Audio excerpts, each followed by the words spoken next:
This is Ashton Marcus, and I'm on location at the Segerstrom Center for the Arts for the opening of the Mariinsky Ballet's Raymonda. Hi, my name is Ashton Marcus. I'm with KUCI 88.9 FM in Irvine, and I'm with...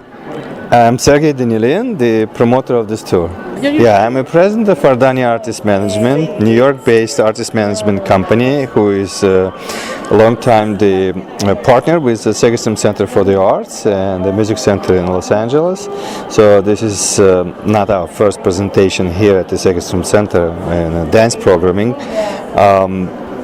And one of the most important places in the dance world. We presented here just last season the Mariinsky Ballet company from St. Petersburg.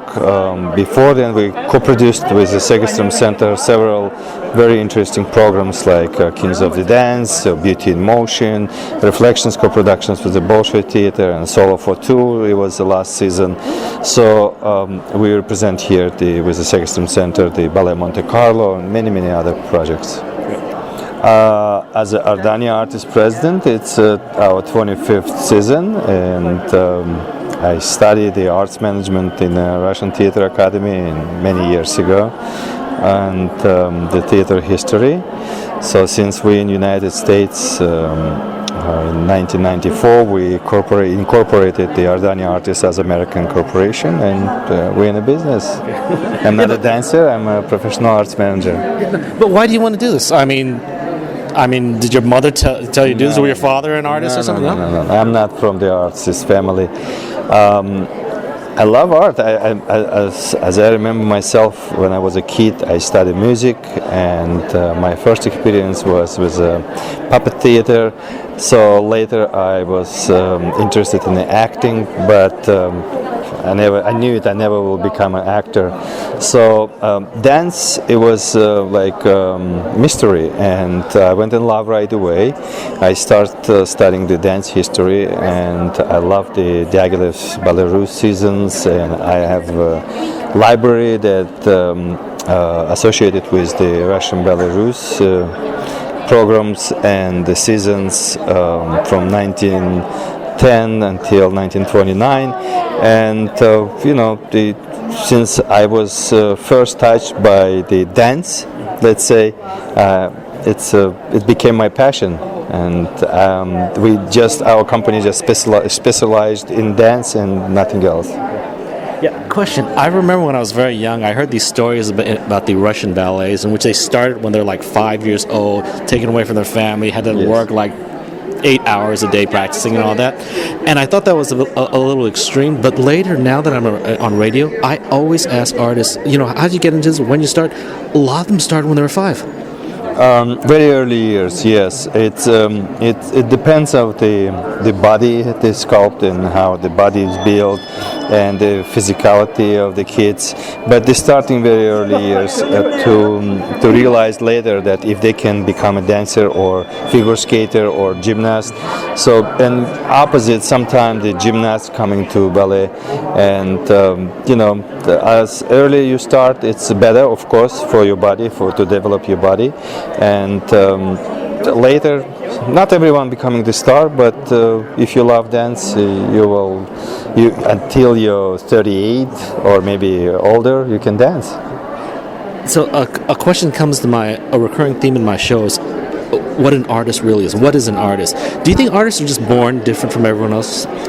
Yes, it's a good question. It's like the choreographers. Once Mr. Reichman told me the story how when he was very young, he came to see the famous Russian choreographer Leonid Jakobson and asked him a simple question. He said, I would like to be a choreographer.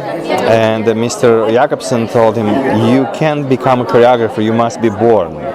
So almost same with the dancers, but so if you have a charisma and well-trained, and you can charm your audience, so that's good. Your skills will support you with good teachers. You can make a good career. Another thing about artists, I'm impressed with how much study they do, because they start when they're 5. They practice 2 hours a day at least. They do it until they're 16 or 18. That's almost like being a doctor. That's how much education you go through. And again, my question about being born an artist, if you're born an artist, why do you need so much practice? because your body is involved, and to keep your muscle system flexible, to do what you must do on stage, so you must train. It's same in the sport. If you're not training every day, so you're losing your qualification. Same with the musicians. If they're not playing every day, so you're not going to become the good musician. So even if you just would like to be a musician, so that's training every day, every day. I mean, there is no other way to be not only good but professional artists. That's why they required so much training. Training it's not about to be better. Training it's just about to be able and to do what you need to do. So you have to be born better than or different from everyone else, and you also have to do a tremendous amount of training. Sometimes you can be born with some complications with your body, but the training can make you become a really good dancer.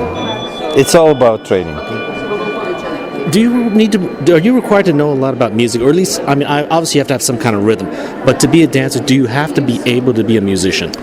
You don't have to be a musician, but you have to have a good ear, because everything what you do on stage, you do with music. So if you can hear the music, you can feel the music. It's unique when there is some dancers who can feel the music. If they feel the music, they don't need to have a good ear. But it's very unusual. Yeah, the music is a very important part of dancer's career. Very important part. How about acting? To be a ballerina, you can actually do the physical, like an athlete. If you're a great runner or you're a great gymnast, you can actually do the moves. But acting, you're required to be a fantastic actor also to be a ballerina. Right. The acting, it's something that not every school in every country teaching. So the Russian preparation, all this school, the technique and everything, it's different, because the acting it's a big part of the education in Russia. That's why most of the Russian dancers are good actors. So this is something that you must learn, because if you dance the storytell ballet, like grand ballet that been created in Russia from imperial period of time, from the 19th century, like Sleeping Beauty, Swan Lakes, Don Quixote, Giselle, and many others, like ballet we're watching tonight, it's Raymonda, you must have skills acting. I have a lot of students who listen to me, a lot of amateur ballerinas. What kind of advice would you give them? Don't be lazy and never be shy to learn. So it doesn't matter how old are you and on what level you are, just keep yourself developing your skills, your knowledge, and otherwise you will be back behind, and you will never become who would like you to see yourself in the future. Thank you very much for being on the show. You're very welcome. The Mariinsky Ballet's Raymonda will be playing at the Segerstrom Center for the Arts from September 24th to the 27th. For more information, go to www.scfta.org or go to theorangecurtainrev.com.